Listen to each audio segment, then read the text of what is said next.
Hey, Bill Lethman here for Money Evolution. In today's video, I'm going to be talking about average rates of return versus the sequencing of returns. Now, this is something I've talked about before on the YouTube channel here, and you've probably heard other people talk about this as well. And it's something that's especially important for people that are going to be transitioning into that retirement withdrawal stage of their investing life. And as you start to take money out of the portfolio, something called the sequencing of returns becomes, I think, a lot more important, or at least a big contributing factor to your success versus even the average rates of return. And in today's video, I'm going to be going through a hypothetical case study, and we're going to be asking ourselves a question. Is it possible to make an 11% rate of return over, let's say, a 20-year period, take out roughly 6% per year out of that portfolio, and still run out of money, essentially? And you might be asking yourself, scratching your head, saying, well, no, Bill, that's impossible. If I am making 11% on my investments on a long-term average, and I'm only taking out about 6% per year, math would tell us that we would never run out of money. Well, again, it's going to be that sequencing of returns that's really going to be that contributing factor. So we're going to be getting into an example here in just a second. But before I do, if you would like to learn more about what we do at Money Evolution and check out some of our financial planning programs and our great free resources that we have, like our retirement launch kit, go ahead and head over to moneyevolution.com or check out some of the links that we have down in the description below.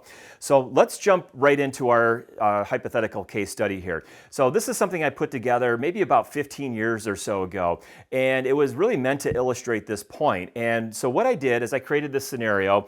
We have a gentleman here, we call him Bob. He retires in 1991 and has $1 million in his investment portfolio that he's going to use for retirement. He needs about $60,000 per year for his living expenses, and he's also smart enough to realize that there's going to be some inflation over time as well. So he's going to take $60,000 out of that $1 million portfolio, and he's going to slightly adjust it upwards every year by about 3% to cover that increasing cost of living. And for better or for worse, certainly probably not what we would recommend for our clients, but Bob decides to put the whole thing into an index fund that tracks the S&P 500. And so from 1991 to 2010, that 20-year period, the S&P 500 averaged an 11% rate of return. So that's what we're talking about here, is making that long-term average rate of return. And so over that 20-year period, he makes 11% on the S&P 500, and his withdrawals over that 20-year period total $1,612,222. Not bad. He's got a lot of income that he's been able to take out of that. So what happened to the portfolio?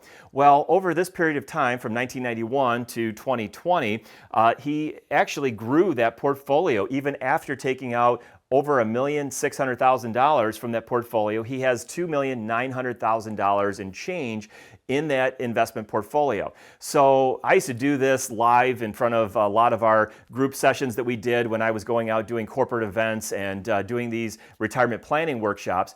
And I used to tell people, this is my dream retirement scenario. And quite honestly, it should be everybody's dream retirement scenario.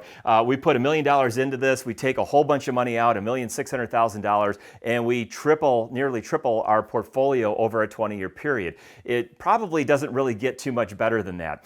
And so the question here is, okay, well, that's all great, but what happens if we just change one variable in this equation here? What if instead of starting these returns in 1991, we basically just run them backwards? We start in 2010 and we run all of the exact returns from the S&P 500 going from 2010 back to 1991.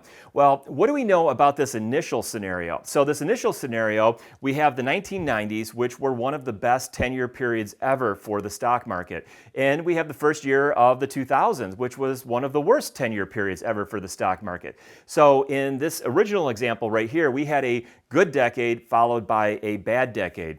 And so if we reverse that, everything else is going to be exactly the same. In fact, our average rate of return is still going to be 11%, because if we just look at all of the annual returns from the S&P 500, it doesn't matter how we jumble them all up, it's all going to just average out to 11%. And that's why I say that during the accumulation phase of your investing, it really doesn't matter if 1 year's up a lot and 1 year's down a little bit. As long as that average rate of return is where we want it to be, you're still going to be able to grow your portfolio. And during that accumulation phase, you're actually doing some dollar cost averaging, is what we like to refer to that as. So you're buying more shares of those mutual funds or investments, whatever they may be, stocks, at basically lower prices, accumulating more shares when the markets are down, and you're getting fewer shares when the markets are up. But that all tends to work out over time as that average. So again, this is the scenario. Bob retired in 1991, but we're running those numbers backwards. He still takes out the $1,612,000, but because we ran the numbers backwards and we got some of those bad years earlier in retirement, instead of having nearly $3 million in his portfolio, he's down to just $210,000. So he didn't run out of money, but a 20-year retirement may be a relatively short period of time for some people. A lot of our clients are going to end up spending 25 or 30 or maybe even 35 years potentially in retirement. So if we want our money to last and have that really good chance the money's going to last us for the rest of our life, we really need to be planning for those longer term time horizons and everything. So if we continue this scenario for even just a couple of more years, there's a very good chance that Bob may run out of money. By the time we get back to some good rates of return, there's not enough money left in the portfolio to really see that portfolio rise in value here. So the sequencing of returns, very, very important. And when we look at sort of the long-term historical records of the market, we've been very blessed here with our returns that we've mostly experienced over our lifetime. If we think about when we first started putting money into a 401k or an IRA account or really saving money for retirement, most of us are probably started in the 80s or the 90s, and we really had some of the best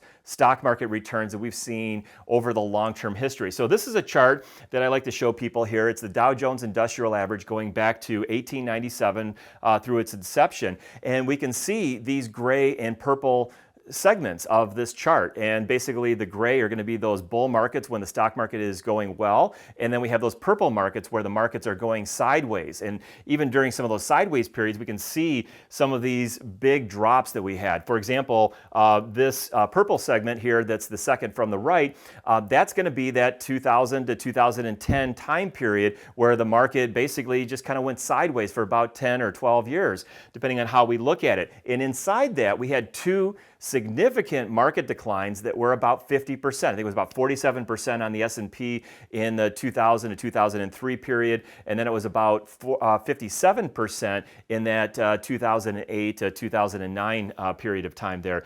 So if we go back through history, some of these sideways markets have lasted much longer here, 18 years and 25 years and 17 years and 11 years. And so what we know about the chart, we have absolutely no way of predicting where the stock market is going to go and whether we're going to have a good market cycle or a not so good market cycle. But we can see here bull market, bear market, bull market, bear market, and there's sort of a pattern there. And so since we are on this bull market run that's essentially gone on since that market bottomed out in, let's say, 2009, we've had a little couple blips along the way there. We had the 2018 was a little bit of a decline. Then we had the COVID crash. We had the 2022. So we've had a couple of these things. Most recently here in 2025, we had the tariff crash, tariff tantrum, whatever we want to call it there, where the markets took a little bit of a dip here. So we've had some of these little bit of market fluctuations, but the markets have come back very quickly. And I think a lot of us, a lot of the people that we're talking to have come to sort of expect that. When the market crashes, it rebounds very, very quickly. And we forget that we can go through these sideways periods. So if you're getting close to retirement or you're already in retirement, this is something really to think about here, and how you set up the portfolio and how you sort of mitigate that risk. We talk a lot about having a bucket strategy where not all of your money is in an S&P 500, hopefully, and you've got some money that is creating a little bit of a buffer there. You know, we talk about the 1 to 2 years of cash flow needs in something very liquid, very safe, like a money market, cash reserves. We talk about a little bit of a middle bucket there that might be a bond ladder of some sort, or something that's still going to be relatively liquid and not fluctuate the same way the stock market would fluctuate and everything. So wanted to share that with you. I think this is something that as we start to peak back up to some new highs in the market, not saying we're predicting any kind of a market decline, but this is a good opportunity for many people that may have been taking too much risk with their portfolio to think about this. And as they go into retirement, make sure they have those buckets filled up so they can cover those cash flow needs. So anyway, I hope you enjoyed the video. If you did, hit that like and subscribe button, and I look forward to seeing you back in one of our next videos. Thanks.